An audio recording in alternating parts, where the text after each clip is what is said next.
ஸ்ரீரங்கம் கோயில் ஸ்பெஷல் பிரசாதம் ஜீரா தாங்க எப்படின்னு பார்க்க போகிறோம். ஒரு தெய்வீக வாசனையோட அருமையாக இருக்குங்க.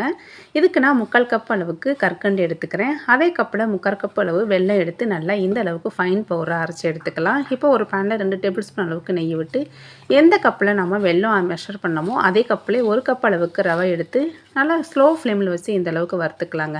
ரொம்ப செவக்கலாம் வறுக்க வேணாம், ஓரளவுக்கு வறுத்தா போதும். 1 கப்பு ரவைக்கு 2 கப்பு நல்லா கொதிக்கிற சுடு தண்ணி சேர்த்து நல்லா கலந்து விட்டுலாங்க. ஒரு 2-3 நிமிஷத்துலேயே ரவை நல்லா வெந்து வந்துடும். ரவை நல்லா வெந்து இந்தளவு கெட்டியானதுக்கப்புறம் நம்ம அரைச்சி வச்சுருக்க பவுடரை உள்ளே சேர்த்துக்கலாம். அதையும் சேர்த்து நல்லா கலந்து விட்டுலாம். இந்த ஸ்டேஜில் இது ஈஸியாக கட்டி தட்ட ஆரம்பிச்சிடும். நல்லா கைவிடாமல் நல்லா கலந்துருங்க. நல்லா ஓரளவு கெட்டியானதுக்கப்புறம் கொஞ்சமாக ஏலக்காய் தூள், ஒரு பிஞ்ச் அளவுக்கு பச்சை கற்பூரம் சேர்த்துக்கலாங்க. அது கூடயே 2 ஸ்பூன் நெய் விட்டு நல்லா கலந்து விட்டுலாம்.